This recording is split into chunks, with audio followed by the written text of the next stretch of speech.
For the other nations out there in Tier 2, different goals. They knew they weren't going to win a World Cup, and I suppose like teams in action today, they maybe just want to score a try, they just want to get a win. They have certain individual goals, don't they, as teams? Yeah, I mean, one of the great success stories of the World Cup so far is just how the lower tiers are going. I mean, they're playing such great rugby.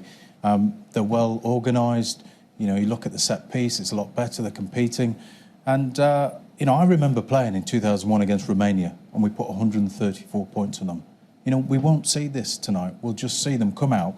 They're playing with passion, and they're playing some really good rugby. That's where it's really interesting, Ben. Have a look at this statistic from over the past few years of the Rugby World Cup and how things have moved on. We'll start looking back, I suppose, back in 2003, and the average points difference between a Tier 1 and Tier 2 nation when the Tier 2 nation wins was 45 points, gradually decreasing. This year, so far, 22 points the difference between a Tier 1 and Tier 2 nation. There is solid proof that they are improving, Benny. Absolutely, and it does come down to the coaching, I think. All the major strengths of these Tier 2 nations, and they've all got their different areas that they've been renowned for, be it the Fijians, they're running rugby, but you look at how Fiji have defended in this World Cup, and I don't think it's just the fact that the Fijians have better coaches coaching the national side. I think, you know, a lot of those players are playing in the top 14 in France, some of them over in the Aviva Premiership, and they're taking the lessons that they've learned. And it's great to see that actually one of the best defensive sides have been Fiji, and they've been able to match it with what they do with the ball that we all know they can do. Japan as well, you know, the brilliance of what Steve Borthwick's done in terms of the set piece. Their driving play's probably been the best out of anyone from line out. So, you know, little things that they weren't known for, and everyone said that's where they need to get to be able to compete on the world stage. They're starting to do, and they're doing it brilliantly. And I think the smaller the gap gets, the bigger the game becomes, because it's no coincidence you had a world record viewing in Japan because they're doing well. You know, people don't want to sit down and be inspired to play when they see in their country losing by 100 points or by 50 points.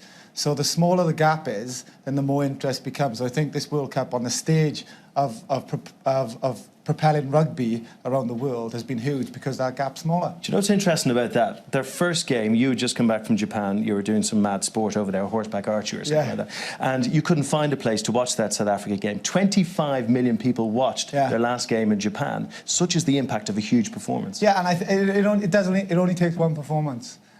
Because everybody's passionate about one thing, and that's their country. So when they see their country doing well, they want to become a part of it. So when I was back out there, everybody was watching the game v Scotland, and then everybody has continued that. So that one game against South Africa has propelled the game in Japan on huge levels, and like I say, that's happened through all the lower tier countries in this World Cup. It couldn't be a better time for that to have happened, because there were little rumours before the World Cup that they weren't going to be able to play at the new Olympic Stadium, and maybe the interest levels in Japan weren't quite as high as we all thought they might be ahead of the World Cup. Now it's pushed it right up, and it's fantastic. Couldn't have been better timing for Japan to do well. One of the other huge positives as well, one of the stats that's come out, is that 5 of the teams from the Pacific Nations Cup, their set piece, their scrum, has held up 100% on their own put-in, Jason, which says, you know, the set piece, which has been a failing of teams like Fiji in the past, is getting better, coaching's getting better, and that's the basis that has to improve for them to improve on the world stage, isn't it? Yeah, and you can just see the game just getting stronger and stronger because of that. And, you know, I suppose as the more teams play, the bigger teams that they play, they just want to get better and better, and they will. You see them now, you know, they're playing against you know, some of the higher nation teams, and they're getting dominant in those areas. So it's great for the game, and it's also great if you can get the set piece right. That also then allows you to get your backs right.